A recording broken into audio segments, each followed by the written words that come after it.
Audi Actu, c'est du lundi au vendredi de 7h à 8h20 sur Victoire FM. Retour donc en studio avec notre invité, M. Thomas Kokonou Soukwe, président national du Bloc d'action pour le changement. Et nous parlons ce matin donc de l'appel du gouvernement, disons de la convocation du corps électoral par le gouvernement pour les urnes, bien sûr, le 20 décembre prochain. Alors, M. Thomas Kokonou Soukwe, chez nos confrères de RFI, ce matin, alors, M. Jean-Pierre Fabre disait, on l'a cité bien évidemment, que le gouvernement, disons, le chef de l'État, Fonia Singbe, et le gouvernement s'amusent. Oui, Joachim, vous savez, si le chef de file de l'opposition togolais dit que le chef de l'État et son gouvernement s'amusent, c'est vrai, parce que la crise togolaise aujourd'hui doit trouver son dénouement par l'ingérence de tous les acteurs politiques en place. Et nous savons très bien que c'est le chef de l'État qui est allé solliciter ses pairs de la CEDEAO. Et dans la crise politique togolaise, nous savons également que Macron, le chef de l'État français, a dit que nous ne devons plus avoir du statu quo au Togo. Et a demandé au président de la CEDEAO, son Excellence Bouhari, de s'ingérer dans la résolution de la crise sociopolitique togolaise. Et nous savons également que c'est la semaine passée que les protagonistes de la crise, notamment ceux de l'opposition, ont été... Et du pouvoir ont été reçus. Ceux du pouvoir ont été reçus par le président guinéen Alpha Condé. Et de retour, nous avons vu que l'Assemblée nationale a accepté finalement voter Francis Pedro pour aller représenter la C14 après que un des facilitateurs ait demandé à M. Kirkris Olympio de faire sortir ou démissionner son représentant à la CENI. Moi, je ne parle pas du fait que Nana Akufo-Addo a appelé Kirkris Olympio et lui a demandé de sommer celui qui représente l'UMC à la CENI à démissionner. Nana Akufo-Addo est facilitateur. Il est mandaté par la CEDEAO. Moi, je parle en termes de CEDEAO qui demande à ce qu'on trouve définitivement une solution à la crise togolaise.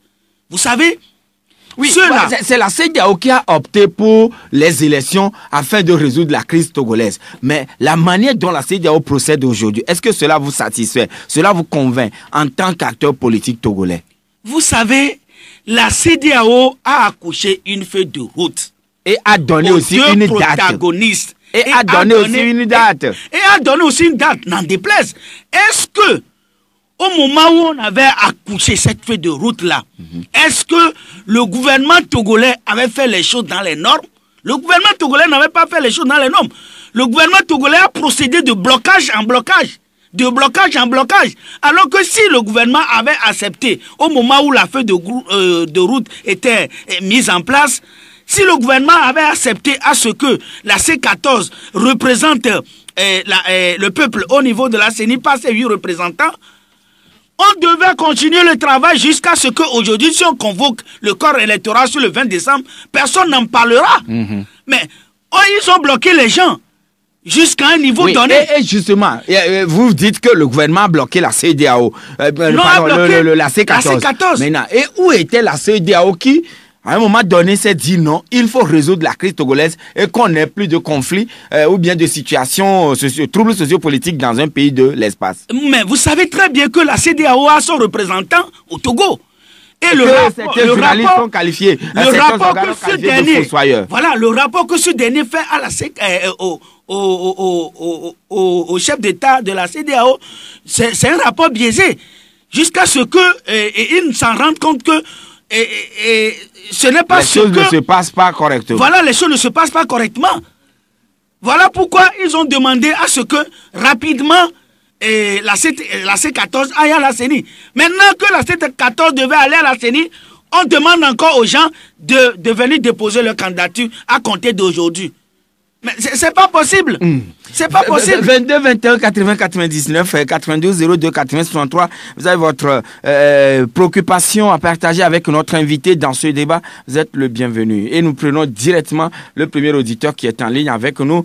Allô, bonjour. Bonjour Joachim. Oui, comment allez-vous? Très bien. Alors, nous vous écoutons d'abord le nom. Jacques. D'accord, Jacques, nous sommes à votre écoute. Oui, je salue l'invité et je suis parfaitement d'accord sur tout ce qu'il dit ce matin. Il faut retourner en arrière si on veut bien faire les choses. Parce que c'est le chef de l'État lui-même qui allait chercher Alpha Condé.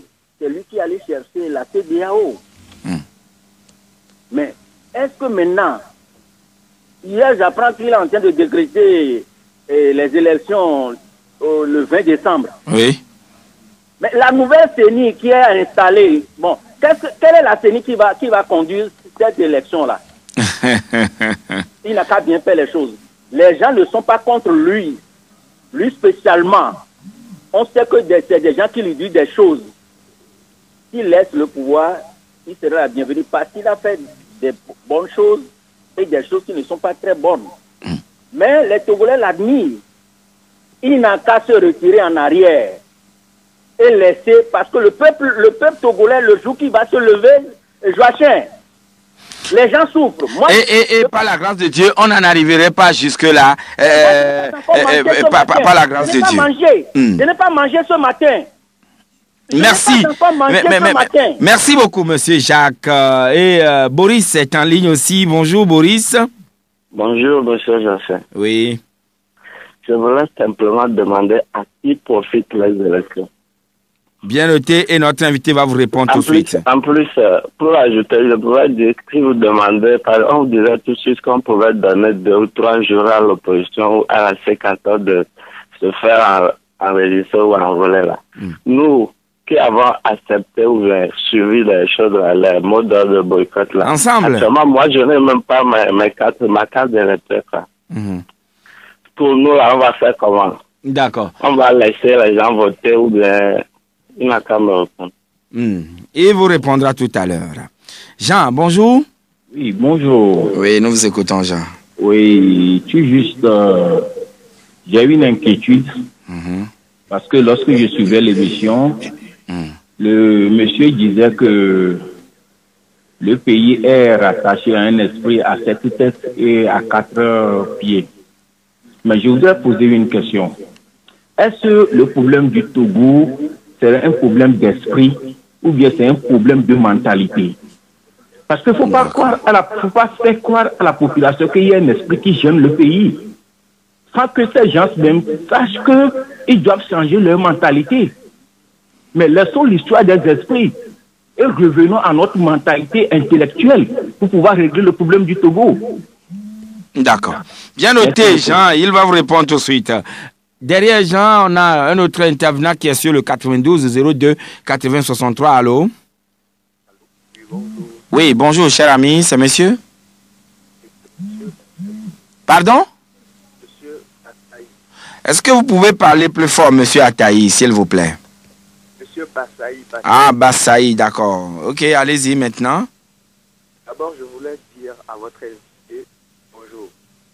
Bonjour, monsieur Bassaï. Oui, il permet, j'aimerais qu'il sache que le président de la République a fait appel, de ce qu'ils disent, a fait appel parce qu'il est pour l'intérêt de son peuple. Et il est le chef de l'État. Il doit veiller à ce que le peuple soit dans de bonnes conditions. Et s'ils ont engendré ces histoires de manifestations et tout, c'était du devoir du président de la République de faire appel aux gens pour venir régler nos problèmes à l'interne parce que nous n'arrivons pas à nous gérer. Parce que les gens sont animés par des intérêts personnels et tout. Maintenant, j'aimerais savoir, qu'est-ce qu'on reproche au gouvernement et sa majorité dans l'immaturité de la classe politique togolaise, bien entendu la C14. Aboyer sans réfléchir sur les questions essentielles, pour moi, c'est regrettable. vraiment regrettable pour notre pays. Ce n'est pas la majorité et son gouvernement qui ont engendré le problème de l'UFC.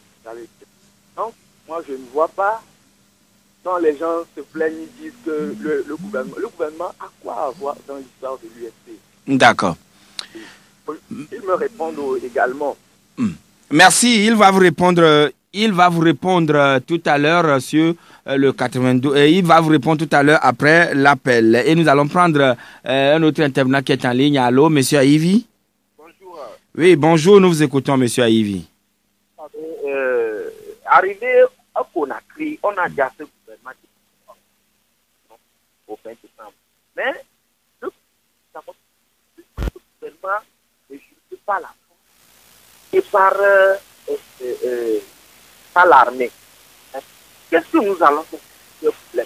Mais à cet âge, nous élections au décembre. La liaison se dégrade de votre côté. Vraiment, on n'arrive pas à vous saisir, hein, s'il vous plaît. Allô? Oui, allô, oui. Monsieur, finalement, ça fait 3 jours pour moi, je n'ai même pas mangé. On a fait dans le pays. Ça fait 3 jours, vous n'avez pas mangé. Ça fait 3 jours. Vous faites jeûner, prière? Non. Voyez-vous, ça ne va pas. Actuellement même. Bon, pourquoi vous n'avez pas mangé, mon cher ami? Tu n'as pas les moyens. D'accord. Je même te soigner. Alors, monsieur Aïvi, et maintenant votre préoccupation? Oui, il faut que le chef de l'État sache que ça ne va pas au pays. D'accord. Et une élection au 20 décembre, c'est pas rester là. Merci. Bien noté pour vous. Et nous allons prendre le dernier intervenant, c'est Kokou. Bonjour. Bonjour, monsieur Jachin. Oui. Je salue monsieur Thomas. Salutations reçues, Coco. C'est pas monsieur Thomas. Au jour d'aujourd'hui, où en sommes-nous avec ce message que vous avez reçu de la part de Dieu concernant un gouvernement de transition de 7 postes clés dont la primature sera à un parti extra-parlementaire? Où en sommes-nous aujourd'hui avec ce message? D'accord, bien noté. Merci beaucoup. Alors, monsieur Thomas Nousoukwe, où en sommes-nous? Oui, Joachim. Où en êtes-vous avec... Joachim, vous savez, cette recommandation, elle est divine. Et nous l'avons réitérée au cours de notre émission de ce matin. Nous disons que là où nous sommes aujourd'hui, si les choses se sont faites dans les normes, on devait depuis aller à un gouvernement de mission transitoire. Mais il n'est pas encore trop tard pour la formation de ce gouvernement de mission transitoire, au sein duquel il y aura 7 portefeuilles ministériels dont nous avons tout à l'heure parlé. Alors, quelqu'un a dit il faut arrêter de parler de problèmes spirituels du Togo, mais d'aller plutôt à un changement de mentalité intellectuelle. Vous savez, tout ça là, c'est beau. C'est beau. Mais nous devons comprendre que le Togo a un problème spirituel. Le problème spirituel que nous avons a inspiré le chef de l'État, Feu Gnassingbé Adema, a fait composer l'hymne en disant « Écartons tout mauvais esprit qui gêne l'unité nationale ». Est-ce que nous savons de quel esprit Adema parlait à l'époque? C'était l'esprit septuple assis sur 4 pieds et qui gêne notre pays, le Togo. La mentalité, ça on le sait, c'est du spirituel au physique. C'est du spirituel au physique. Donc il voilà faudrait, pourquoi, sur le plan spirituel, que le pays soit délivré. Voilà, le pays soit délivré. Aille physiquement, c'est ça. Au changement de mentalité. Au changement de mentalité. Parce que si votre corps est sain, spirituellement... Alors, et qu'est-ce que vous faites par rapport au problème spirituel du pays? Au problème spirituel, nous y consacrons tous les jours. Et les messages que nous recevons, nous les partageons également. Qu'est-ce que vous reprochez au gouvernement et à sa majorité? Vous savez, nous ne reprochons rien au gouvernement et à sa majorité que de faire les choses dans les normes. Une feuille de route a été mise en place. Et il faut appliquer cette feuille de route de façon consensuelle. Mais nous voyons que le gouvernement applique cette feuille de route de façon bancale. Le gouvernement applique cette feuille de route de façon bancale. En empêchant les autres l'auditeur Bassaï a dit quand même, il revient, et c'est un devoir régalien pour le chef de l'État de veiller d'abord à la sécurité et aux bonnes conditions des populations. Oui, ça je ne m'en disconviens pas. Je ne m'en disconviens pas, mais je demande que les choses se fassent dans les normes, dans de bonnes conditions. On empêche les gens et on demande aux gens de ne pas en parler. On bloque les gens et on leur demande de ne pas en parler. À qui profitent les élections? À qui profitent les... Normalement, les élections doivent profiter au peuple. Voilà que UNI dit qu'il représente le peuple. La coalition aussi dit qu'elle représente le peuple. Alors, si la coalition représente le peuple et UNI aussi représente le peuple, que UNI et la coalition s'asseyent et fassent les choses dans les normes. Dans l'intérêt de ce peuple. Dans les normes et pour l'intérêt du peuple togolais. Que les deux défendent. Que les deux défendent. Voilà que on voit que de façon bancale, UNI applique Monsieur Jacques lui a dit que lui aussi n'a pas encore mangé. Quelqu'un a dit que ça fait 3 jours et maintenant il dit les choses ne vont pas bien dans le pays et c'est l'entourage du chef de l'État qui le trompe. Est-ce que vous souscrivez à cela? Oui, vous savez, quand vous écoutez les classiques du pouvoir, vous saurez réellement qu'il y a des choses qui se décident ailleurs. Il y a des choses qui se décident ailleurs. On demande de faire ceci. C'est le président qui est élu. Je ne m'en disconviens pas. Le président est élu. Et le président gouverne avec certaines personnes.